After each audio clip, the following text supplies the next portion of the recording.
ଦେବାକୁ ଚାହୁଁଛନ୍ତି ସେମାନେ ଏହି ବୁକ୍ଟିକୁ ନିଶ୍ଚୟ ଥରେ ଦେଖିକି ଯିବେ। କେମିତିକା କ୍ୱେଶ୍ଚିନ୍ ସବୁ ଆସୁଛି। ପୂର୍ବ ଭିଡ଼ିଓରେ ଆମେ 2017 ଆଉ 18 ସିଟି ଏଣ୍ଟ୍ରାନ୍ସର କେମିତିକା କ୍ୱେଶ୍ଚିନ୍ ସବୁ ଆସିଥିଲା ଆମେ ଦେଖିଥିଲେ। ଏବେ ଆମେ 2016 ସିଟି ଏଣ୍ଟ୍ରାନ୍ସରେ କେମିତିକା କ୍ୱେଶ୍ଚିନ୍ ସବୁ ଆସିଥିଲା ଆଜି ଆମେ ଦେଖିବା।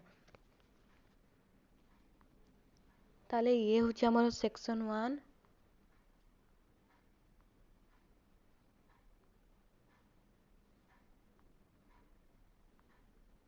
ଇଏ ହେଉଛି ଆମର ସେକ୍ସନ୍ 2।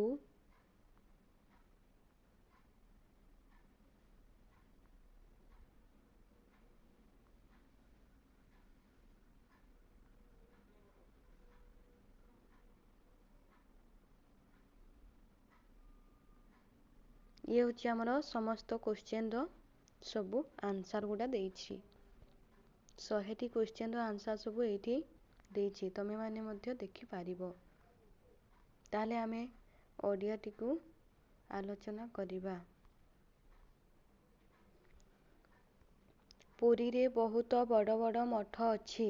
ରେଖାଙ୍କିତ ଶବ୍ଦଟିର ଶୁଦ୍ଧ ରୂପ ବାଛ। ପୁରୀରେ, ପୁରୀ ପରେ ହସୁକାର, ରରେ ଦୀର୍ଘଇକାର। ପୁରୀ ହେଉଛି ଆମର ଶୁଦ୍ଧ ରୂପ ପୁରୀ। ସୁଆରର ବର୍ତ୍ତମାନ ଶବ୍ଦଟି କ'ଣ? ସୁଆରର ବର୍ତ୍ତମାନ ଶବ୍ଦଟି ହେଉଛି ସୁପକାର। ଦନ୍ତସରେ ଦୀର୍ଘ ଉକାର, ପ କରେ ଆକାର, ର ସୁପକାର। ନିମ୍ନଲିଖିତ ମଧ୍ୟରୁ ସଠିକ୍ ଶବ୍ଦଟିକୁ ଚିହ୍ନାଅ। ଷାଣ୍ମାସିକ, ଦେଖିପାରୁଥିବ ତମେ ଏଠି ମୂର୍ଦ୍ଧନ୍ୟସରେ ଆକାର, ଣରେ ମ ଫଳା ଆକାର, ଦନ୍ତସରେ ହସିକାର, କ ଯୋଉଟା ଲେଖା ହେଇଛି ଦେଖିପାରୁଥିବ। ଏଇ ପ୍ରଥମ ଏଟା ଏ ଅପସନ୍ ସେଇଟା ହେଉଛି ଆମର ଠିକ୍ ସଠିକ୍। ପ୍ରତିମା ସାମାଜିକ ବିଜ୍ଞାନ ଭଲ ପଢ଼େ। ଏଥିରେ ଥିବା ପ୍ରତ୍ୟୟଟିକୁ ଚିହ୍ନାଅ। ସାମାଜିକ, ସମାଜ ଯୁକ୍ତ ଇକ, ସାମାଜିକ। ଅପସନ୍ ଏ ହେଉଛି ଆମର ରାଇଟ୍ ଆନ୍ସର୍। ଶିକ୍ଷକ ଛାତ୍ରମାନଙ୍କୁ ପାଠ ପଢ଼େଇଲେ। ଏଥିରେ ଥିବା କ୍ରିୟାପଦଟିକୁ ଚିହ୍ନାଅ। ପଢ଼େଇଲେ ହେଉଛି ଆମର କ୍ରିୟାପଦ। ଆଖି ଦେଖେଇବା ରୂଢ଼ିଟିର ସଠିକ୍ ଉତ୍ତର ପ୍ରଦାନ କର। ଆଖି ଦେଖେଇବା, ଭୟ କରାଇବା। ଶିକ୍ଷକଙ୍କୁ ସମ୍ମାନ ଦିଅ। ଏଥିରେ ଥିବା ଉପସର୍ଗଟିକୁ ଚିହ୍ନାଅ। ସମ୍ମାନ, ସମ୍ ଯୁକ୍ତ ମାନ, ସମ୍ମାନ। ଧନୀ ଶବ୍ଦଟିର ବିପରୀତ ଶବ୍ଦ କ'ଣ ହେବ? ଧନୀର ବିପରୀତ ନିର୍ଧନ। କେହି ନିର୍ଧନୀ ଲେଖିଦେବନି। ଧନୀର ବିପରୀତ ହେଉଛି ନିର୍ଧନ। ମହାନଦୀରେ 10 ଫୁଟ ପାଣି ବହୁଛି। ଏଥିରେ କେଉଁଟି ବିଶେଷଣ?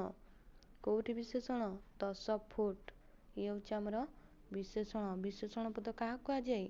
ନା ବାକ୍ୟରେ ଯେଉଁ ପଦ ବିଶେଷ୍ୟ ପଦର ଗୁଣ, ଅବସ୍ଥା, ପରିମାଣ ଓ ସଂଖ୍ୟାକୁ ନିର୍ଦ୍ଦିଷ୍ଟ ଭାବେ ବିଶେଷିତ କରେ ବା ପ୍ରକାଶ କରେ ତାହାକୁ ବିଶେଷଣ ପଦ କୁହାଯାଏ।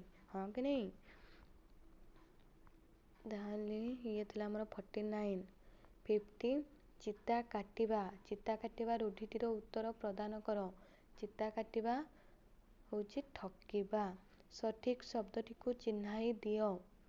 Ashish, option B. ଆ ତାଲବେଶରେ ହସିକାର, ସ ମୂର୍ଦ୍ଧନ୍ୟ ସ, ଆଶିଷ। ଏଇଟା ଦେଖୁଛ ଅପସନ୍ ବି। ଏଇଟା ହେଉଛି ଆମର ରାଇଟ୍ ଆନ୍ସର୍। ଆଗତର ବିପରୀତ ଶବ୍ଦ ଚିହ୍ନାଅ। ଆଗତର ବିପରୀତ କ'ଣ? ଅନାଗତ। ଓଡ଼ିଆ ବର୍ଣ୍ଣମାଳାରେ କେତୋଟି ଶୁଦ୍ଧ ସ୍ୱରବର୍ଣ୍ଣ ରହିଛି? ଓଡ଼ିଆ ବର୍ଣ୍ଣମାଳାରେ ଆମର 6ଟି ଶୁଦ୍ଧ ସ୍ୱରବର୍ଣ୍ଣ ରହିଛି। ନିମ୍ନଲିଖିତ ମଧ୍ୟରୁ ସଠିକ୍ ଶବ୍ଦଟି ବାଛ। ସମୂହ, ଦେଖ ଏଠାରେ ଅପସନ୍ ଏ। ଦନ୍ତସ, ମରେ ଦୀର୍ଘ ଉକାର, ହ, ସମୂହ। ଇଏ ହେଉଛି ଆମର ସଠିକ୍ ରାଇଟ୍ ଆନ୍ସର୍। ମହାନଦୀରେ ଅନେକ ଦ୍ୱୀପ ଅଛି। ରେଖାଙ୍କିତ ଶବ୍ଦର ଅର୍ଥ କ'ଣ? ଦ୍ୱୀପ, ରେ ବ ଫଳା ଦୀର୍ଘଇକାର ପ, ଦ୍ୱୀପ। ଇଏ ହେଉଛି ଆମର ସ୍ଥଳଭାଗ, ଦ୍ୱୀପ ସ୍ଥଳଭାଗ। ତାହେଲେ ଆମେ ଦେଖିଲେ ଆଉ ଥରେ ପ୍ରଥମରୁ ଦେଖିଦେବା। ଇଏ ହେଉଛି ସେକ୍ସନ୍ ଏ। ଇଏ ହେଉଛି ସେକ୍ସନ୍ ଏ।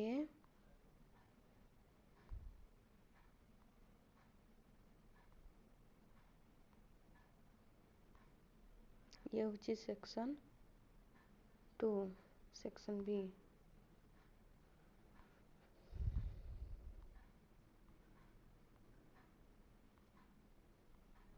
ଶହେଟିର କ୍ୱେଶ୍ଚନ୍ ସବୁ ଏଇଠି ଆନ୍ସର୍ ଦେଇଛି, ତମେମାନେ ମଧ୍ୟ ଦେଖିକି ଜାଣିପାରିବ।